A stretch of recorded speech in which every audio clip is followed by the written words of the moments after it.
نحمده ونصلي ونسلم على رسوله الكريم اما بعد فاعوذ باللہ من الشیطان الرجیم بسم اللہ الرحمن الرحیم۔ جیسا کہ آپ تمام حضرات کو اچھی طرح معلوم ہے کہ کل ہم نے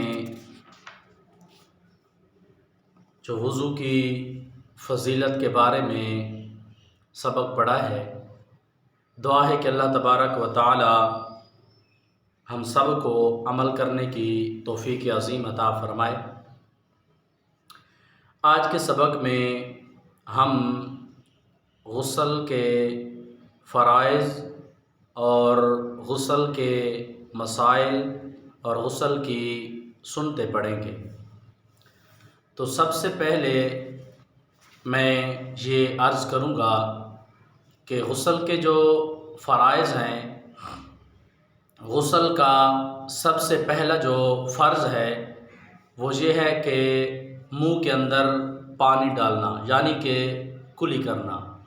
اور اس کلی کرنے سے مراد یہ نہیں ہے کہ جس طرح بندہ منہ کے اندر پانی ڈالتا ہے وضو کرتے وقت، تو اس طرح کلی کرنا نہیں ہے، بلکہ منہ کے اندر پانی ڈال کے اور چہرے کو آسمان کی طرف کرنا ہے اور حلق تک پانی کو پہنچانا ہے، پہلا فرض 3 بار اس طرح کرنا ہے۔ اور دوسرا فرض ناک کی نرم ہڈی تک پانی کو پہنچانا ہے۔ تو ناک کی یہ جو نرم ہڈی ہے یہاں تک پانی کا پہنچانا فرض ہے۔ اور اس کے بعد تمام جسم کے اوپر پانی کا بہانا یہ بھی کیا ہے؟ فرض ہے۔ اگر ایک بال کی مقدار جگہ خشک رہ گئی تو غسل اس بندے کا نہیں ہوگا۔ اور جب نبی کریم سرکار دو عالم نور مجسم صلی اللہ تعالی علیہ وآلہ وسلم نے ارشاد فرمایا کہ غسل کے یہ 3 فرائض ہیں، جب تیسرا فرض بیان کیا کہ اگر کسی بندے کے جسم میں سے ایک بال کی مقدار اگر جگہ خشک رہ گئی تو اس بندے کا غسل نہیں ہوگا۔ تو حضرت علی المرتضی شیر خدا رضی اللہ تعالی عنہ نے یہ بات سنی تو اس کے بعد آپ نے اپنے سر کے بال کٹوا دیے۔ تو آپ کے سر کے بال جو تھے جب بھی تھوڑے سے زیادہ ہوتے، بڑے ہوتے، تو حضرت علی رضی اللہ تعالیٰ عنہ بال جو ہے وہ کٹوا دیتے تھے۔ تو کسی نے پوچھا کہ اے علی المرتضی شیر خدا رضی اللہ تعالیٰ عنہ، آپ بال کیوں کٹواتے ہیں؟ تو آپ نے فرمایا کہ میں بال اس لیے کٹواتا ہوں کہ نبی کریم سرکار دو عالم نور مجسم صلی اللہ تعالی علیہ وآلہ وسلم کا ارشاد پاک ہے، آپ نے فرمایا ہے کہ جب بندہ غسل کرتا ہے اور غسل کے دوران اگر اس کے بال کی مقدار اگر جسم اس کا خشک رہ گیا تو اس بندے کا غسل نہیں ہوگا۔ تو فرمایا کہ میں یہ خوف کرتا ہوں کہ اگر میرے بال بڑے ہوں گے سر کے تو اگر کوئی جگہ خشک رہ گئی تو غسل نہیں ہوگا۔ میں اس خوف کی بنا پر جو ہے فرمایا کہ میں کیا کرتا ہوں؟ فرمایا کہ میں اس لیے بالوں کو کٹوا لیتا ہوں۔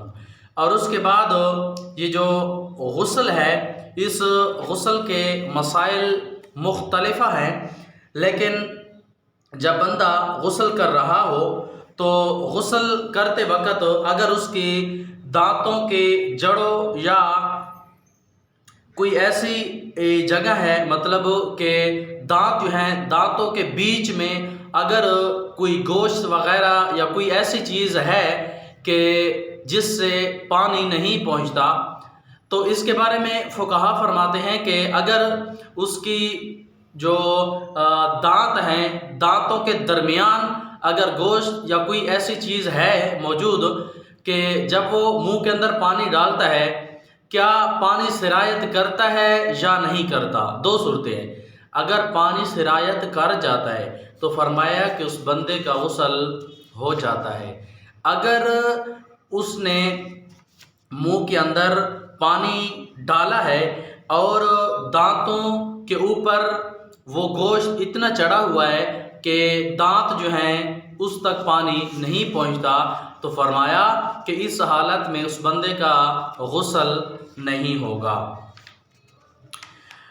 اور اس کے بعد غسل جو ہے، غسل کی سنتیں، تو غسل کی سنتیں جو ہیں، سب سے پہلے غسل کی سنت جو ہے وہ یہ ہے کہ جب بندہ غسل کرنے کے لیے جا رہا ہو تو یہ سب سے پہلے نیت کرے کہ میں غسل کرنے کے لیے جا رہا ہوں، اور اس کے بعد دونوں ہاتھ یہاں تک، دونوں ہاتھوں کا دھونا غسل کے اندر یہ بھی کیا ہے؟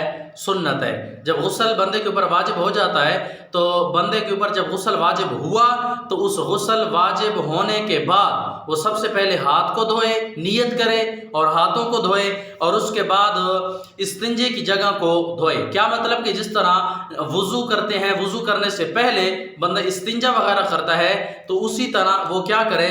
استنجا وغیرہ کرے، اور بدن پر جہاں کہیں نجاست ہو اس کو بھی دور کر لے۔ تو جس جگہ پہ نجاست وغیرہ لگی ہوئی ہے تو اس کو بھی وہ اچھی طرح دھو لے اور اس کو بھی صاف کر لے۔ اور آگے فرمایا کہ نماز کا جس طرح وضو کیا جاتا ہے اسی طرح وہ بھی وضو کر لے، اور اس کے بعد 3 مرتبہ دایاں جو کندھا ہے، دایاں کندھا 3 مرتبہ دائیں کندھے پر پانی ڈالے، اور 3 مرتبہ بائیں کندھے پر پانی ڈالے، اور 3 مرتبہ سر کے اوپر پانی ڈالے، تو یہاں تک کہ اتنا پانی بہائے جسم کے اوپر کہ جسم کے اندر ایک بال کی مقدار بھی جگہ خشک نہ رہ جائے۔ اگر بال کی مقدار بھی جگہ خشک رہ گئی تو اس صورت میں اس بندے کا جو ہے غسل نہیں ہوگا۔ اور اس کے بعد آگے فرماتے ہیں کہ غسل کن چیزوں سے فرض ہوتا ہے، تو فرمایا کہ غسل جو ہے منی کا اپنی جگہ سے شہوت کے ساتھ جدا ہو کر عضو سے نکلنا سبب فرضیت غسل ہے۔ مطلب یہ ہے کہ منی کا شہوت کے ساتھ نکلنا، تو منی کا شہوت کے ساتھ نکلنا وہ کس طرح ہوتا ہے؟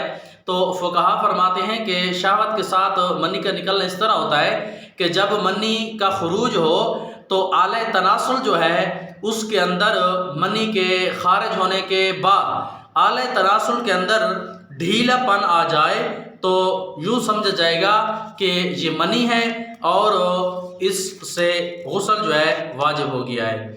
اور آگے فرمایا کہ اگر شہوت کے ساتھ اپنی جگہ سے جدا نہ ہوئی بلکہ بوجھ اٹھانے یا بلندی سے گرنے کے سبب نکلی تو غسل واجب نہیں، ہاں وضو جاتا رہے گا۔